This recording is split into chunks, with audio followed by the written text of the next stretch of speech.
Bonjour à toutes et bienvenue dans cette nouvelle interview. Aujourd'hui, j'ai le plaisir d'accueillir Aline Bartoli de The Bee Boost. Bonjour Aline. Bonjour, je suis trop contente d'être là. Merci Linda et bonjour à tout le monde. Merci Aline, merci à toi d'avoir accepté ma proposition. Donc Aline, tu es coach business et tu aides les entrepreneurs à booster leur business et à trouver davantage de clients. Donc tu fais des podcasts entre autres avec ta série Je peux pas, j'ai business où tu donnes des astuces, des conseils et des stratégies pour booster l'activité professionnelle. Tu aimes dédramatiser le sujet du business qui selon toi est trop pris au sérieux quelquefois. Et ce qui te caractérise, c'est ta bonne humeur et ton énergie qui donne envie de parler avec toi juste en te voyant. Et ça, c'est vraiment une bouffée d'oxygène, donc j'adore.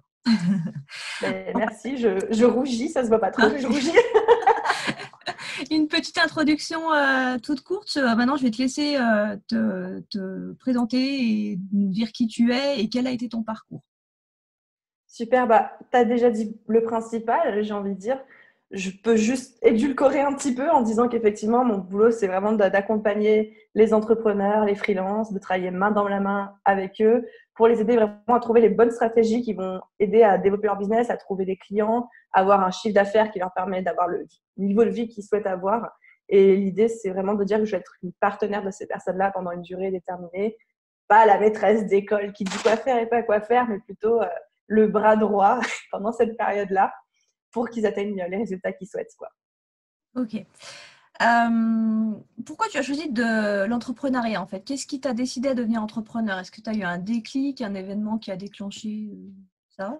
Explique-nous un petit peu. Je pense pas forcément. Je suis désolée de tousser tout le temps. Il n'y a pas J'espère de souci. que tout le monde nous pardonnera. Non, pas vraiment, parce que je vais pas te mentir, je rêve d'être entrepreneur depuis que je suis toute petite. En fait, je ne savais pas que ça s'appelait entrepreneur, mais quand la maîtresse d'école me demandait qu'est-ce que je voulais faire comme métier plus tard, moi je disais chef d'entreprise. Donc en fait, je ne savais pas à quelle entreprise, je ne savais pas ni comment, ni pourquoi, ni comment ça s'appelait, ni comment ça fonctionnait. Et du coup, je me suis jamais vraiment posé la question. Enfin, si, je me suis posé la question, mais dans ma tête, c'était toujours je vais être à mon compte. Mhm. Donc là-dessus, la question ne s'est pas posée. Dès que j'ai eu l'occasion de le faire, à la fin de mes études, je l'ai fait tout de suite. Mhm. Est-ce que tu as eu un cursus scolaire, enfin normal entre guillemets, et est-ce que tu as été salarié ou pas du tout? Cursus scolaire tout à fait classique, lycée, bac littéraire, première licence en cinéma, deuxième licence de 1 an, parce que c'était une équivalence en marketing et publicité. Et c'était quoi la question d'après? Et est-ce que tu as déjà été salarié? Ah, alors oui, j'ai été Salarié. salariée pendant quelques mois, mais alors j'ai été salariée dans l'esprit et la volonté de mettre de l'argent de côté pour me lancer en tant qu'entrepreneur après. Mhm. Parce qu'à la fin de mes études, mes parents qui ont fait leur boulot, ils ont dit ok, on t'a payé toute ta vie jusqu'à tes études. Maintenant, si tu veux travailler, tu te démerdes. Donc, si tu veux être à ton compte, tu te débrouilles pour trouver l'argent. Mhm. Et c'est ce que j'ai fait, mais la manière de débrouiller, c'était d'être salariée, de mettre Oui, suffisamment de côté et puis ensuite de me lancer à mon compte. voilà, c'était une passerelle quoi. Exactement. Ça faisait partie du plan d'action, quoi. Ok, voilà, c'est ça. Ok. Ta méthode, c'est un mélange de coaching et de mentorat. Oui. Est-ce que tu peux nous en dire plus et nous expliquer en fait la différence entre coaching et justement mentorat? Ah, excellente question. Je suis tellement contente que tu la poses parce que c'est vrai que les gens ne connaissent pas forcément la différence. C'est que Mm. quand on fait appel à un coach business, on pense dans notre tête que ça va être comme un prof d'école ou comme un coach sportif qui va te dire fais 3 pompes, fais 8 fois le tour du stade et tout. En gros, c'est quelqu'un qui te dit quoi faire et qui t'encourage comme ça derrière. Sauf que les vrais coachs, le vrai coaching tel qu'on l'apprend dans les écoles de coaching, tel que les entreprises le pratiquent, c'est absolument pas ça. Un vrai coach, c'est quelqu'un qui va travailler à ta transformation en termes de développement personnel, d'état d'esprit, de compétences, de capacités, mais c'est pas quelqu'un qui va te dire quoi faire. Mm. C'est quelqu'un avec qui tu vas parler. Je veux dire, je vulgarise énormément. J'espère que s'il y a des coachs qui nous écoutent, euh, ils me pardonneront, mais disons qu'un coach professionnel tel qu'on l'entend dans le monde de l'entreprise, c'est plus proche d'un psychologue que d'un coach sportif ou d'un mentor. Donc, le coach, c'est cet accompagnement pour le développement de l'être humain, pour que l'être humain se développe lui-même, développe ses compétences de par lui-même et trouve lui-même ses propres solutions pour être autonome toute sa vie ensuite. Un Mhm. mentor, le mentor, c'est vraiment le maître d'école qui va te dire quoi faire ou faire basé sur sa propre expertise. Quand tu fais appel à un coach, en principe, il n'a pas forcément d'expertise dans ton domaine. Mhm. Et lui, son expertise, c'est ton changement, c'est de te faire changer quel que soit son domaine. Ton mentor, il est généralement expert dans ton domaine avec des trucs, des astuces, des stratégies, etc. Donc, c'est vrai que moi, je suis formée au coaching, sauf que quand je me confronte à la réalité de mathématiques de mon business, je me rends bien compte que les gens, ils en ont rien à faire de changer leur état d'esprit, d'arriver à trouver des solutions par eux-mêmes. Ce qu'ils veulent, c'est qu'on leur donne des stratégies. Donc, je dis, OK, je vais aussi donner des stratégies. Et puis, plus j'avance dans mes accompagnements, plus on passe en mode coaching pour que quand notre accompagnement s'arrête, ils aient toutes les clés pour continuer à évoluer tout seul, quoi. Voilà, en fait, au début, aussi, ils ont certainement besoin en fait, d'être bien aiguillés, de savoir que tu es derrière eux et finalement, Voilà. après, ils comprennent par eux-mêmes qu'il faut qu'ils C'est comme tout en fait. dans le business, tu as des stratégies quand même, tu as des techniques très, très précises. Donc, je ne vais pas dire, à ton avis, quelle est la meilleure solution qui s'offre à toi? Tu vois, non, s'il y en a une que je vois, je vais lui dire et on va voir comment mettre ça en place, quoi. Ok, d'accord. Bon, on a bien compris la différence, c'est bien, super. Ouais, pardon, je m'emballe un petit peu sur non, cette thématique à chaque fois. Ouais, non, c'est très bien parce que c'est très clairement expliqué. Il n'y a pas de... Comme ça, tout le monde a compris, je pense. Alors, quel est le problème numéro 1 des entrepreneurs qui travaillent avec toi? Toi, tu travailles avec des femmes et des hommes, hein, Ouais, alors en théorie, je travaille avec tout le monde. En pratique, j'ai quand même beaucoup, 99,9% de femmes. D'accord. Mais, des fois, des fois, ça m'arrive d'avoir des hommes qui me demandent. La thématique, généralement, il y a deux cas de figure. C'est où alors le chiffre d'affaires ne suit pas les efforts qui ont été mis en place et on ne comprend pas pourquoi. Et donc là, on va essayer d'identifier le problème et de le résoudre. Sinon, le deuxième truc, c'est d'adapter le business à un changement qui intervient, soit un changement dans le contexte, soit un changement dans le marché, soit un changement dans la vie personnelle de mon coaché. Donc là, ça va être comment on fait pivoter le business et avec quel levier pour qu'il s'adapte à cette nouvelle vie. D'accord, ok. Comment justement moins se disperser pour aller à l'essentiel et réussir dans son business? Parce qu'en fait, j'ai un groupe Facebook, une communauté de femmes entrepreneurs, et c'est vrai que je vois souvent passer, il y en a qui ont beaucoup d'idées. On passe par plusieurs phases en fait quand on crée un business. On a l'euphorie du départ où c'est la création, on est super enthousiaste, machin, puis après on voit que les choses se mettent en place, on a plein d'idées, mais on ne sait plus trop où aller, etc. Et du coup, comment faire en fait pour savoir où aller, quelle direction prendre et comment moins se disperser finalement? Parce que Comment finalement, rester focus? ouais, voilà, c'est ça le problème en fait, beaucoup, qui fait qu'on n'avance pas, c'est qu'on se disperse, on va dans toutes les directions. C'est un problème très courant et effectivement, tout ce qui touche l'organisation, la productivité, c'est vrai que c'est la bête noire, mais de tout le monde, quoi. Entrepreneur salarié, mais encore plus entrepreneur, le manque de temps et tout. Moi, ma recommandation que je fais tout le temps, c'est de très vite repérer ce qui fonctionne et ce qui ne fonctionne pas. Dans le sens, c'est la fameuse loi de Pareto qui dit que 80% des résultats viennent de 20% des efforts. Il y a toujours des trucs comme ça, donc c'est de très vite repérer dans son business ou même dans ce qu'on fait. On peut appliquer ça à son organisation quotidienne pour celle qu'on voit encore business. Qu'est-ce qui génère les 80% de résultats? Quelles offres? Quelles procédures? Quelles stratégies? Quel réseau social? Et on coupe le reste. Voilà, c'est comme quand tu fais du jardinage, tu coupes les petites branches qui poussent de partout d'un arbre pour que la sève se concentre sur le tronc et que l'arbre grandisse plus vite et devienne plus fort. Donc ça, c'est le premier conseil. Et une fois qu'on a mis ça en place, donc on a un truc solide qui roule de mieux en mieux, qui fait effet boule de neige, parce qu'on va miser plus d'énergie sur un truc qui fonctionne déjà, il faut aussi garder un tout petit peu de son temps pour tester des nouvelles stratégies aussi, qu'on peut après implémenter ou pas. C'était, je crois, je suis sûre, c'était Stan Leloup de Marketing Mania qui était venu sur mon podcast et on parlait de ça. Et il m'avait dit que lui, il consacrait 10 à 20% de son temps chaque mois à implémenter de nouvelles stratégies et il a testé de nouvelles choses. Et du coup, tous les 3 mois, il faisait un point. Et ce qui ne marchait pas, il arrêtait définitivement. Et ce qui fonctionnait très bien, et ben, il le mettait dans ce fameux vase des 20% d'efforts qui génèrent 80% des résultats. Et après, il continue à tester. Donc, je ne dis pas qu'il faut arrêter de tester plein de trucs et se concentrer juste sur ce qui marche, mais de mettre la majorité de son temps et de son énergie sur ce qui fonctionne déjà et de ne pas commencer à aller chercher midi à 14h et de dire ça marche, donc je peux faire autre chose. Non, c'est ça marche, donc comment je vais l'optimiser pour que ça marche encore mieux? D'accord, ouais, ok. Alors, on en a déjà parlé un tout petit peu tout à l'heure. Est-ce que pour toi, l'état d'esprit, le mindset est une condition primordiale pour réussir? Oui. Oui. Non, c'est même genre, pour moi, c'est le truc qui fait toute la différence entre les gens qui réussissent et les gens qui échouent. C'est plus j'avance dans mon parcours, plus je me dis que c'est ça la clé. Parce que quand tu as le bon état d'esprit, tu as la débrouillardise, pour te former, pour te relever de tes échecs, pour comprendre ce qui marche, pour comprendre ce qui ne marche pas, pour communiquer, pour t'adresser. Enfin, c'est ton état d'esprit qui t'aide à faire tout ça. Alors que même si tu as toutes les informations qu'il faut, mais que tu n'as pas le bon état d'esprit, que tu n'es pas capable de surmonter un échec, que tu n'es pas capable de te vendre, que tu n'es pas capable d'apprendre et d'implémenter, etc., bah, tu ne vas pas aller très loin. Alors justement, quel est, quelques adjectifs tu nous donnerais, quel est le bon état d'esprit finalement? Ah, bah, première chose, ça, c'est Positif. Ah, adjectif. Forcément un adjectif. Non. Non. Ah, là, tu me challenges là. Bon, déjà, on va dire premier trait de qualité, pas avoir peur de l'échec. Je sais que c'est très dur à entendre parce qu'on a tous peur de l'échec, mais il faut dédramatiser un petit peu le truc et se dire que de toute façon, quand on choisit d'être entrepreneur, on choisit d'échouer encore plus souvent qu'un autre. C'est indissociable, tu vois.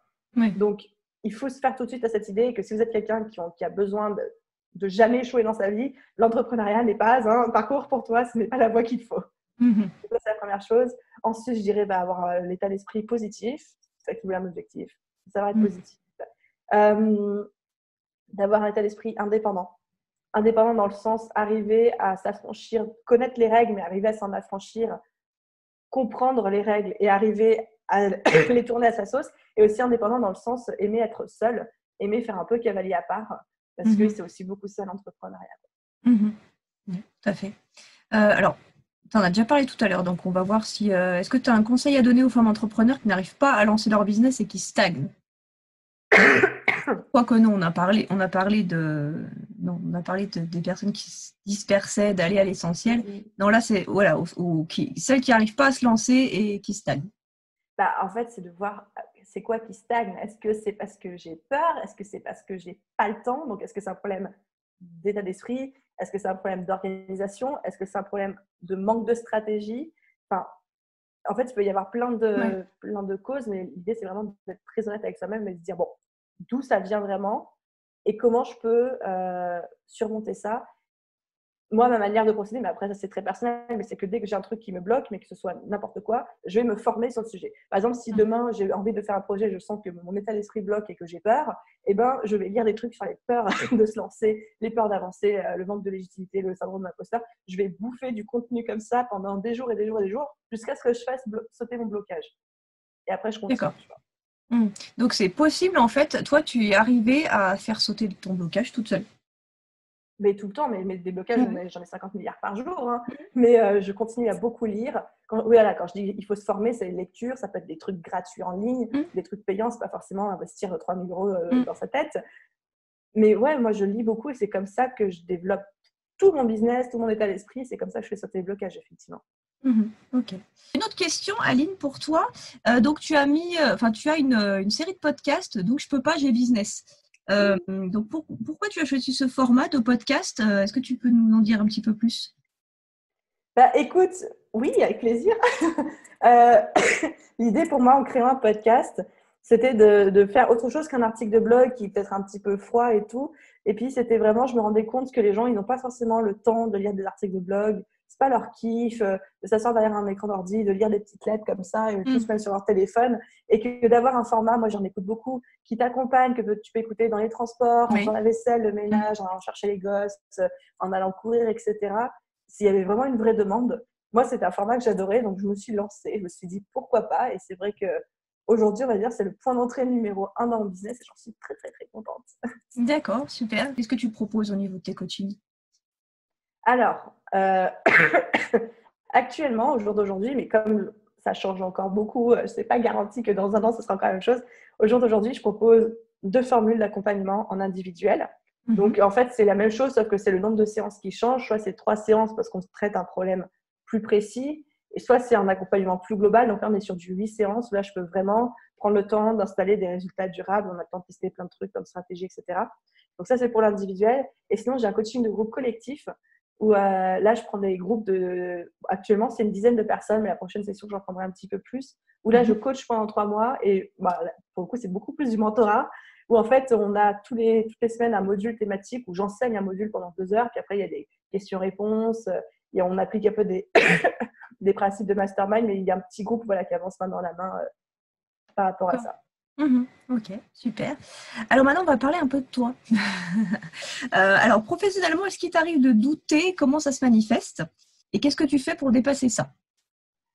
Euh, oui, plusieurs fois par semaine. Faut pas dire plusieurs fois par jour comme tout le Ouais. monde. Mm. Comment ça se manifeste? Ben, j'ai ma petite voix intérieure qui, je fais un truc, elle est en train de me dire non, t'es trop nul, mais pour qui tu te prends? C'est quoi cette.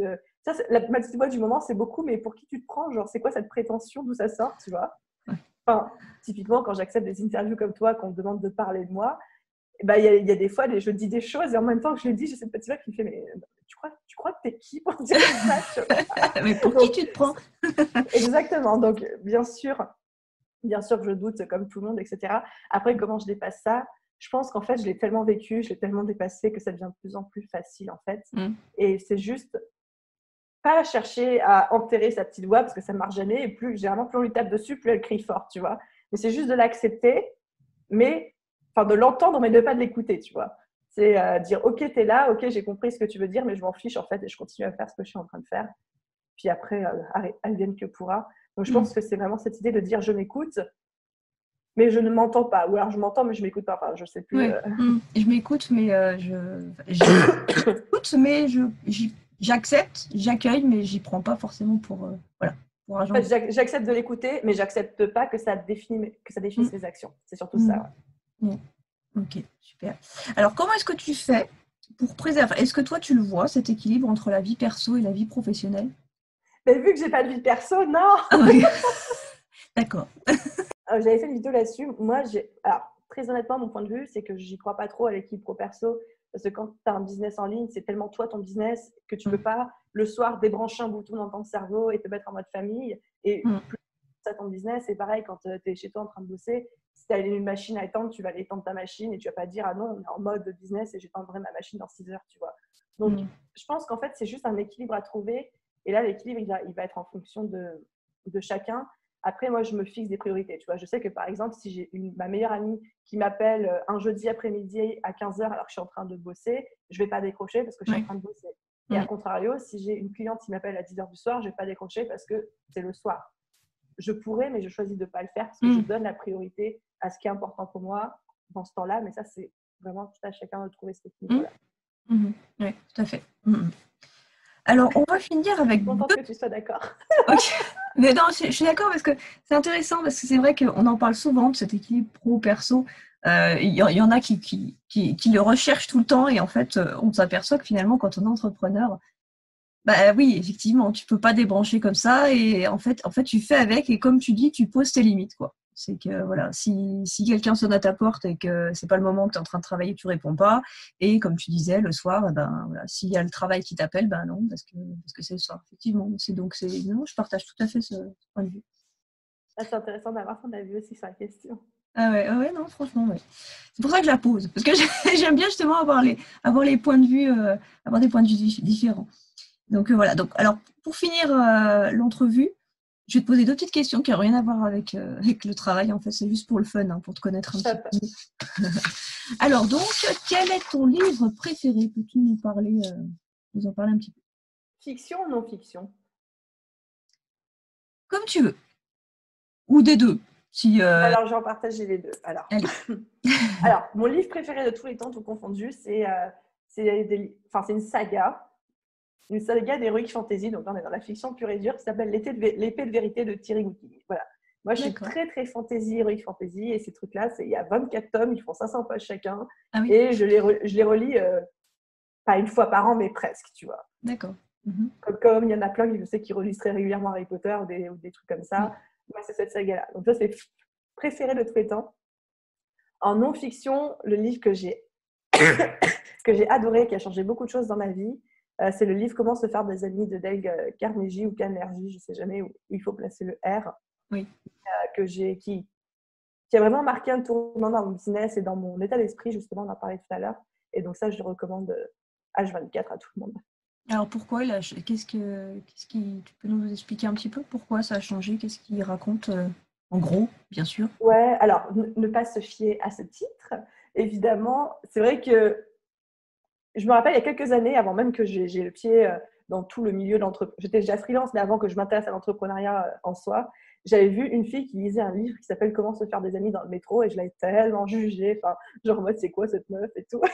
Et en fait, quelques années plus tard, je me suis retrouvée à lire le même livre sur les conseils de je sais plus qui d'ailleurs. Et en fait, il ne faut pas du tout se fier au titre. C'est pas un livre qui te dit comment se faire des amis, c'est un livre qui te dit comment communiquer de manière à ce que les gens t'aiment. Tu vois. Donc, c'est quasiment, il y a des petits trucs qu'on touche un peu à la manipulation psychologique, mais c'est un livre sur la communication entre êtres humains pour améliorer en fait ses rapports avec les autres et faire en sorte que les autres nous apprécient. Donc, c'est quelque chose que j'ai tout de suite mis en place. C'est quelque chose qui a changé toute ma communication avec des clients à l'époque, la manière dont je parle sur The Bee Boost, etc. Donc, vraiment, ça m'a apporté énormément par rapport à ça. Et ma conclusion, c'est que tu peux même l'appliquer à ta vie personnelle et que ça change tout aussi. Donc, en fait, ça te transforme en tant qu'être humain, quoi. D'accord, super. Écoute, ouais, alors on me conseille d'aller voir ce livre. C'est vrai que oui, pas se fier au titre. C'est vrai que si on n'en parle pas et qu'on s'arrête au titre, voilà, on va peut-être pas le prendre.